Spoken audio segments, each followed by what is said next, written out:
Lu, não tem como não falar. A gente tá vivendo uma situação de guerra, infelizmente, muito triste. Hamas e Israel. Você, Lu, mudou a sua carteira como investidora? Como é que fica esse cenário para os investimentos? Não, absolutamente. Eu acho que assim, mais importante, qual que é o hedge mais importante para o investidor? É ele ter segurança de que as empresas que ele escolheu para a carteira dele têm qualidade, né? Empresas com qualidade tendem a passar melhor por períodos turbulentos, como esse que a gente está vivendo, né? E segundo, é o preço que essa pessoa pagou por esses ativos. Se ela tem ali, e de novo, preço, não quero dizer, peguei na mínima, ou do tipo, coisas do tipo, sabe? Querer adivinhar o fundo da ação. Não, isso é o que menos importa. O que a gente sempre bate na tecla é que a coisa mais importante é você comprar com uma margem de segurança, que é o que a gente chama de preço teto. Então, na nossa estratégia, o que a gente faz? A gente faz uma conta meio que de trás para frente. Então, o nosso mínimo desejável que essa ação nos retorne em dividendos apenas é de 6%. Então, a gente pega o dividendo projetado ou o dividendo médio dos últimos 6 anos, divide por essa taxa de retorno de 6%, e essa equação vai te dar justamente o preço teto, que é o máximo que você poderia pagar por essa determinada ação. O que você está fazendo quando você usa esse tipo de estratégia, né? Não só essa, mas qualquer tipo de margem de segurança. Você está assegurando primeiro que você está pagando num preço adequado. Você não tem como ter certeza que você está pagando o preço mais barato, né? É isso que as pessoas sempre tentam fazer, adivinhar o futuro, para onde vai. E segundo, ao ser uma empresa de qualidade, você comprando com margem de segurança, aumentam as suas chances não só de você ganhar com retorno em dividendos, como também a médio e longo prazo, você ter a segurança de que esse patrimônio vai aumentando ao longo do tempo. É para isso que a gente olha quando a gente toma as nossas decisões de investimento. Cada hora, cada momento, né, dos ciclos econômicos, da política econômica mundial, vai ter algum motivo pelo qual as pessoas falam, não, agora não é o momento de investir. Então, sempre você vai conseguir ter uma desculpa para você não dar o primeiro passo ou para você não aportar neste mês, né? Seja por medo, por insegurança.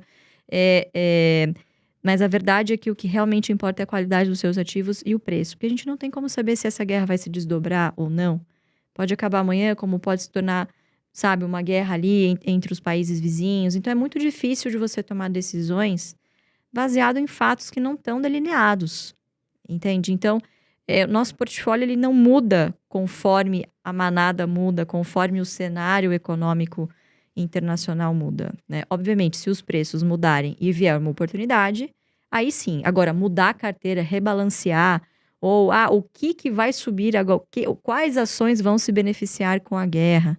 Esse tipo de análise, assim, eu acho que é uma grande perda de tempo, né? E tempo a gente sabe que é um recurso escasso, né? Principalmente para os investidores aí que de fato não trabalham com o mercado financeiro, né? Tem ali as suas atribuições e que abre o home broker, compra, tchau. Esquece, né? Vai olhar quando você tiver o dinheiro do seu aporte de novo. Eu Agora, até Lu, ia. eu Posso só terminar esse fala. raciocínio, né? Desculpa te interromper. Eu só ia perguntar, ontem eu vi um vídeo seu falando sobre preço. Uhum. E você falou, preço importa. As pessoas têm muita dificuldade de entender isso. Tem gente que fala, preço não importa, preço importa. Você pode explicar um pouquinho pra turma isso? Claro, acho que assim, o óbvio ele tem que ser dito, né? Para mim é muito óbvio que o preço importa. Você vai no mercado, tem uma promoção. Você não vai ficar feliz de pagar mais barato pelo mesmo Claro. produto? A mesma coisa acontece na bolsa. Então, se os dividendos são pagos em função da quantidade de ações que você tem R$ 1.000 para investir, você sabe que aquela empresa é boa. Você quer pagar R$ 20 por ela ou R$ 10 por essa empresa? Você quer pagar 10? Porque daí você compra o dobro de ações que você poderia comprar com este mesmo aporte. Então, o preço ele é extremamente importante e eu vou além. Você pagar caro por um ativo, por melhor que ele seja, ou porque é um ativo que está na moda, imperdível, tenho... Porque assim, alguns ativos de vez em quando entram na moda e você se sente um idiota se você não investe naquilo, Sim. né? Então, vira e mexe é uma moda nova. Então, Magalu, caramba, a corretora que não indicasse Magalu tá por fora, entende? Então, o investidor, ele se sente nesse ambiente do tipo, nossa, o que vão achar? Imagina se eu não tiver isso, eu sou um idiota, o que eu tô fazendo? Né? Ele se importa muito mais com a opinião dos outros do que com a sua própria, né? Com o seu dever de diligência de estudar e entender o que ele está fazendo com o dinheiro dele. Então, o preço ele importa muito porque ele vai ser determinante, tanto no seu retorno em dividendos, quanto no seu retorno em valorização. A soma dessas duas variáveis é o retorno total ao acionista, né? Então, por isso que é extremamente importante você usar o preço teto, né? Você estabelecer ali um limite até onde você pode comprar essa ação. Passou desse preço teto, deixa essa carteira lá, essa ação lá, ela vai continuar te pagando dividendos. Você vai usar esses dividendos para fazer outros aportes, certo? Em outra empresa que esteja abaixo do preço teto. Tão simples quanto isso. Muito bem explicado. Agora, Lu, uma pergunta que eu venho recebendo bastante é sobre a questão da Taurus. Com essa situação do conflito Hamas, Israel, que pode se estender para outros países ali, a gente sabe que a Taurus ela vem fazendo alguns acordos com a Arábia Saudita, enfim. Sim. É uma empresa muito grande, né? Para quem não conhece a Taurus, hoje ela é fabricante de armas, não vende armas só para o Brasil, muito pelo contrário, ela vende muito para o exterior também. De certa forma, claro, a gente não quer. A gente quer que esse conflito acabe, mas a gente tem que olhar o cenário econômico realista. A Taurus, de alguma forma, ela pode se beneficiar com esse conflito atual? Olha, eu acho que em teoria sim, né? Para que isso se concretize em termos de receita, né? De resultado, obviamente que no balanço de hoje, ela ainda exporta majoritariamente para Estados Unidos. Então, a demanda dos Estados Unidos, ela é determinante para as receitas da Taurus hoje, né? Esse movimento de diversificação, ele é de fato uma grande tacada, porque a gente sabe que, enfim, não é culpa da Taurus e em outros países que levam com seriedade a proteção das suas fronteiras, armamentos, não só armas como a Taurus produz, mas toda essa indústria pesada de transformação, né, como aviões, enfim, todo esse investimento em defesa nacional, ele é uma prioridade. Então, o orçamento árabe para esse tipo de produto, ele é gigantesco, né? Os árabes estiveram aqui esse ano, né? Enfim, fizeram várias rodadas, enfim, é aberto na mídia, fizeram várias rodadas com bancos, estão comprando tudo, né? Tudo que eles podem. Até jogador de futebol, né? Até jogador de futebol. Pois é, então. Então, eu acho que essa liquidez e essa prioridade que eles estão dando agora para a soberania do país, para as suas defesas nacionais, eu acho que abre uma avenida de crescimento no futuro muito importante para a Taurus. Agora, o que o investidor pensa? Ai, meu Deus, tá tendo uma guerra Israel-Hamas. Eu vou comprar Taurus porque vai subir amanhã. Entende? Então, isso muitas vezes não acontece linearmente. Entende? Isso demora um tempo para até virar resultado, né? Mas eu acredito que sim, é uma ação que uma empresa que em tese se beneficia não só dessa guerra atual, mas a gente está assistindo cada vez mais esse crescimento, né, de conflitos em diversas regiões do mundo, né? Então, ano passado a gente teve Ucrânia e Rússia. Que ainda continua, né? Que ainda continua, né? Que havia uma tensão muito grande nesse conflito. E o lucro da Taurus não subiu exponencialmente por conta desse conflito isoladamente, né? Então, não é linear, né? Eu acho que existe, sim, uma avenida de crescimento em que ela vai se beneficiar. Inclusive, já tem fornecido para alguns exércitos, né, da Ásia. Já está presente no exército das Filipinas. Então, é um armamento, é uma empresa que está crescendo em relevância nesse sentido, né? Mas, por enquanto, o que faz a diferença ainda é o mercado americano. Quem sabe, né? Eu acho que uma grande diferença entre a guerra Ucrânia-Rússia e agora Israel-Hamas é que envolveu-se o tema terrorismo, que a gente sabe que para os Estados Unidos é um tema extremamente sensível.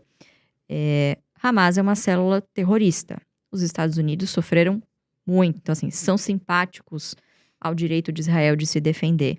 Então, pode ser que o ambiente ali nos Estados Unidos, de fato, fique um pouquinho mais cauteloso. Isso vai levar com que mais americanos, obviamente, vão ao mercado e busquem por mais armamentos. Aí sim pode fazer, acho que, uma diferença mais rapidamente do que essa avenida de crescimento na Arábia Saudita. Mas, sem dúvida, acho que pode se beneficiar, sim.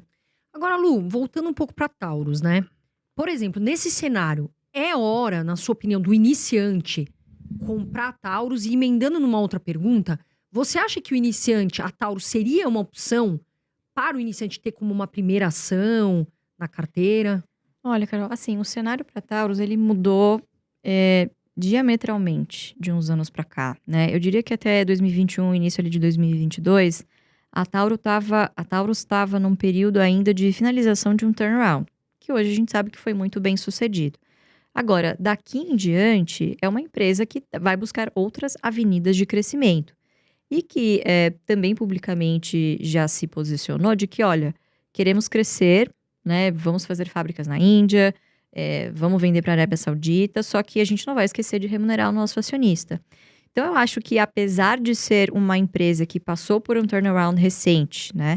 Ela faz parte de um setor que ele tem importância ao redor do mundo. Quer dizer, o Brasil é um dos poucos países que demoniza, né, esse tipo de indústria.